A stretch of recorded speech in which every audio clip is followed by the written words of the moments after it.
quickly ngizokhuluma ngeinto ezimbili ukufa kukaSiniso Magaqa nebudget eyiboshwe ejele.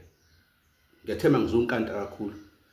I knew personally uSiniso Magaqa hlama ngingangeni kakhulu kulokho ngoba kuzodla isikhathi, but I knew him way back from 2009 kwi-conference eyayikhona kwi-Peace Initiative Hall eXhopho. He was one of the delegates there as a regional chairperson eHerigwala district. So angidluleke lapho because there were so many things that transpired there, but from there I knew this guy was special. The way he spoke with so much conviction, I knew he was special. I wasn't surprised when he began to raise my ranks, because out of my delegates I had 10 or 11. The only person that I walked out of the meeting impressed with, it was Usiniswa Magaqa, but he was the youngest amongst my delegates, including a mayor from a municipality, because he had a municipality of 5, including a mayor. He was that convincing with speeches that impression yakhe lasta longer after that meeting. So ukuba kwakhe vele ukuthi ke wabulawa omunye wabantu abaqhamuka ku crime intelligence, iphoyisa kahle kahle elabulala uSiniso Magaqa, ikona kuvelayo lapha.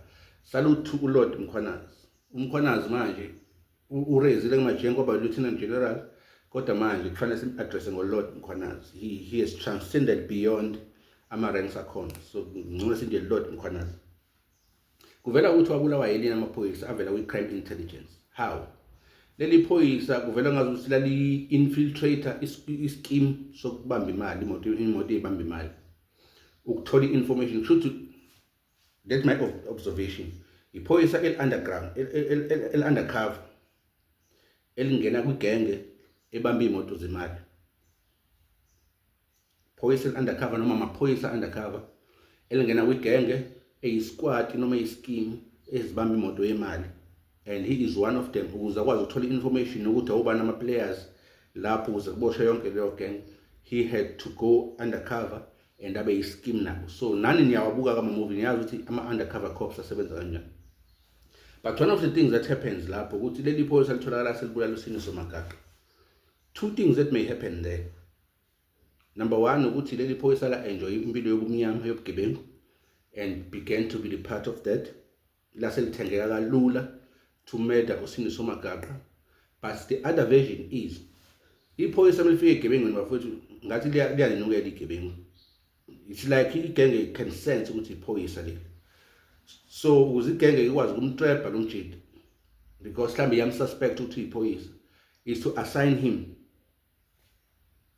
to this murder case, ukuze akhombise ukuthi ngempela he's not someone who's afraid actually to get the job done. Uma besiya lapha siyoba imali, we need to make sure that we can trust you. So for us to recruit you, you need to commit a murder. We will give you location and a target on this date. You need to go and execute that. Unfortunately, that person was Usiniswa Magaqa, Secretary General ANC. Maybe national, I can't remember what was the rank Usiniswa Magaqa. Unfortunately, the unfortunate part that it target kwaba uyena, but ngenzeka ukuthi iphoyisa laba corrupt la enjoy ama fruit obugebengu okanye kwakwamanye ama recruitment challenges ukuthi asikuthembi baba, uqhamuke out of nowhere nje usuyi scheme seat, no, uze sikuthembe nayi lokho njani nayi gig. So ngenze location ne target, this is the man ozoyikhokhelwa for that. Those are the two incidences that might have happened, but we do not know because asinabufakazi, and angakeze itrial yakhuba futhi nini so that he can present ubufakazi what really happened pertaining ukufa kukaSiniso Magaqa. But it was very, very unfortunate because nakhona we are told ukuthi there are ANC members and even the members of the parliament who are involved in the assassination of Usiniswa Magaqa, one of the vocal voices in South Africa against corruption. So it's very, very sad ukuthi wafa ngale ndlela afa ngakhona, and we are hoping that one day justice shall prevail, kwenzeke ubulungiswa maqondana ukufa kukaSiniso Magaqa. Mhlambe ngelanga siyoyiwipe i-corruption iphele nya eSouth Africa. Salute to uLord Mkhwanazi ngokuthi ayiveze futhi leyo nto lapha ya kwi-ad hoc committee. ngiyacanga ukuthi it's very, very important that that justice is served under iMeta kaSibusiso Magaqa. Number 2, into akhulume ngayo Lord Mkhwanazi lapha ibudget yesiboshwa versus umuntu law abiding citizen ongaphandle kodwa ongasebenzi, ukuthi isiboshwa allocatewa u500 per day, kodwa umuntu ongaphandle law abiding citizens kuthiwa sona siphile ngo350 ngenyanga. Isiboshwa 500 ngosuku, umuntu ongaphandle ongasebenzi kodwa ongesona isigilamkhuba u350 ngenyanga. So uma uthatha labo 500 ubahlanganisa bonke kuze kuyophela inyanga, because isiboshwa sidla Monday to Sunday, should 7 days a week. Labo 500 bahlangana babe u14,000 rand ngenyanga, sometimes 14,500 ngenyanga, depending ukuthi insuku zingaka enyangeni.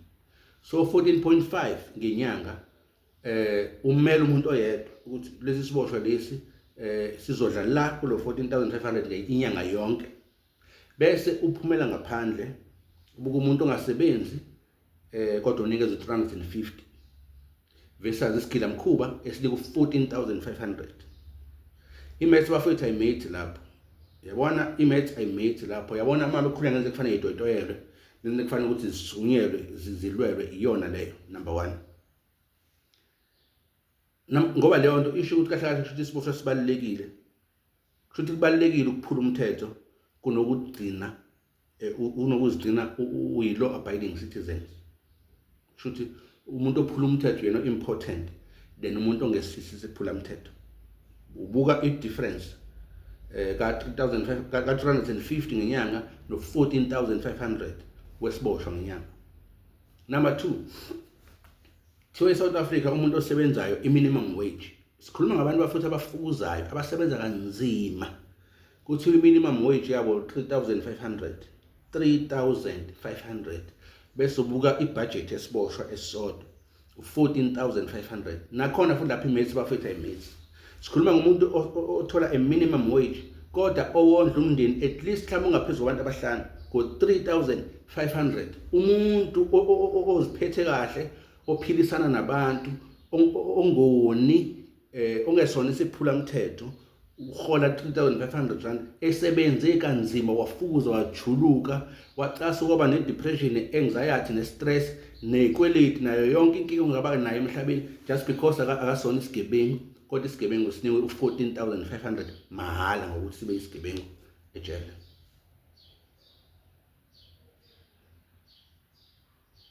Kunama-graduate abantu abahambile bayofunda, befundela ama-careers athile. Inkodwa imisebenzi abayenzayo njengamanje I amount to 14,500 lo allocated isiboshwa esisodwa ngenyanga. Kahleni bafowethu, kuyadlalwa phela uma kwenziwa nje, kuyadlalwa uma ngabe kwenziwa nje, nakhona uma abusabuka nje lezi iqhathane sengizenzayo, ijustice ayikho lapho. Nje uma sizokhuluma nje ngokungahlonisi, ijustice ayikho uma bekuthiwa umuntu oyisigilamkhuba uzonikeza 14,500 bese ukuthi umuntu ongesona isigilamkhuba osebenza kanzima insuku zonke kuze kuyophela inyanga kodwa a-earn 3,500. Abanye bama-graduate but yet abahola ngisho imali efika ku10,000 a month, kodwa kunomuntu ohleli ejele, one-shelter, onamanzi, onogesi, onokudla, and kulokudla kwakho allocate at least 14,500 a month for yena yedwa. Khuluma ngabantu versus abantu abangaphandle abangezona igilamkhuba basebenzayo abondla at least eminye imindeni nabantu abangaphezulu kwe10, and labantu abawu10 kufanele bondliwe ngo6,000 okuyiwona imali esiholayo lekhaya. Uma bekhona umuntu omdala ke mhlambe plus 2,000 lesibonelelo sikahulumeni bese kuba u8,000, but kunabantu abangaphezulu ka10 kufanele bondliwe ngaleyo mali. So uma uyidivide leyo mali to abantu abawu10 kushuthi imember iyodwa la yondliwa ngamalini ku800 a month, yet isiboshwa esisejele sondliwa ngo14,500 a month. That is unfair bafowethu, that is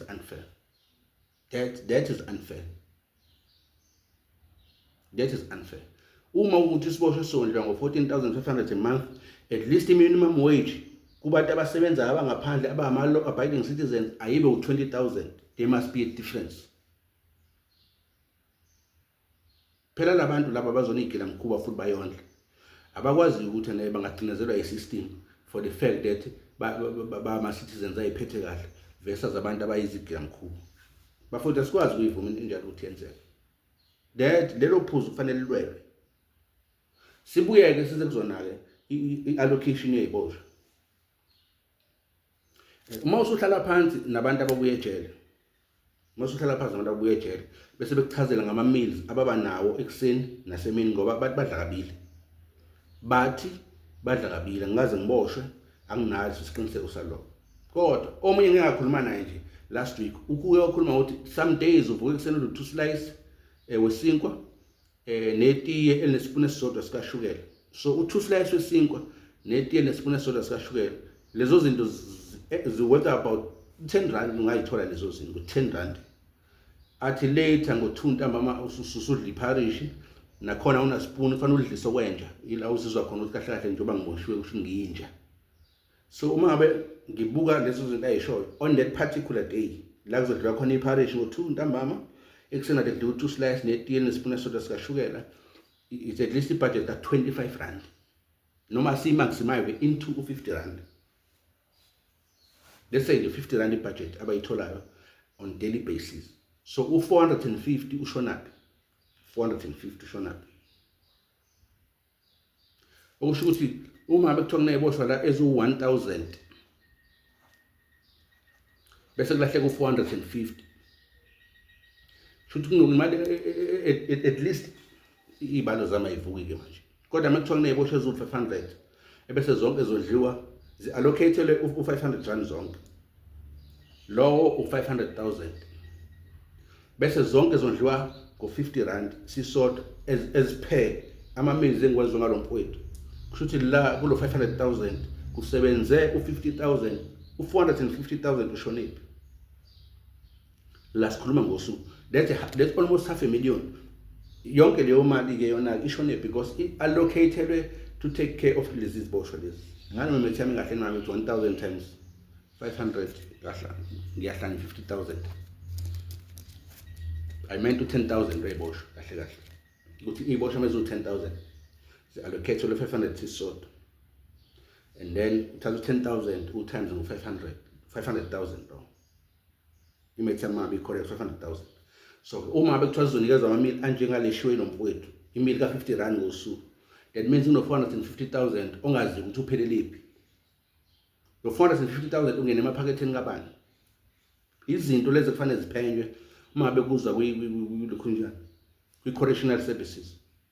Ukuthi lo 450 then ushonaphi uma bekuthiwa on some day umuntu uzodla u2 slice wesinkwa netiye elinespoon esodwa sikashukela and then ntambama for isapha edla iparish. Ibhawulinyana yeparish naye azoyichaphisa okwenja just because he has the feeling of ukuthi njengoba ngile ejele kusho ukuthi kahle kahle ngiyinja because ngibona ngathi isithombe leso kufanele usithole ukuthi kahle kahle nje obula uyinja.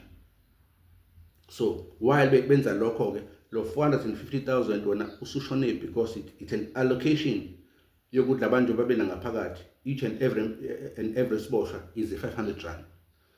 So lento icacisa ukuthi yonke le allocation is on paper kodwa ekugcineni kosuku naye ayifinyelele ejele eyiboshweni kodwa ingene emaphaketheni abantu abathile ubani labo kufanele baphenye. Safanele kuphenywe ibheshu nje la kushunqe kabi ngoba kuyacaca ukuthi South Africa ibole nje phuhlu. Well siyabonga ukuthi uLord Mkhwanazi ame lapha ku stand ebese esinikeza yonke le information ngoba kuyona yonke le information we start to get to see ukuthi oh kahle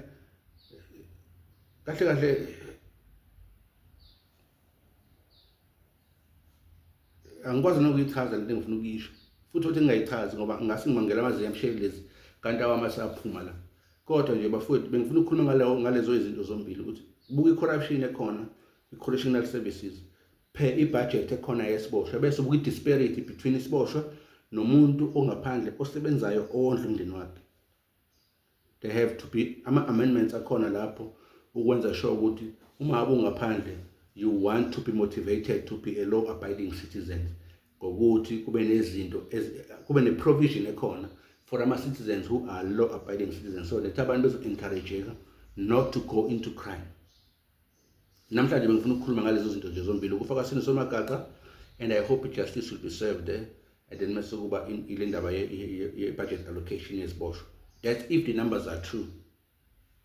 So angibonga ngizonibona ngolesibili ekuseni futhi because lama videos aqondene nendaba ye-ad hoc committee namadlanga committee kwenza ngolesibili ekuseni, olesithathu ekuseni, olesine ekuseni, nolesihlanu ekuseni. Ngigqibele isonto ngisuke ngisekhaya, ngomsombuluko ngifika ngikhathele, ngisuke ngingenaso isikhathi sokwenza nama video, but ngiyanithanda nonke emakhaya. Peace, I'm out.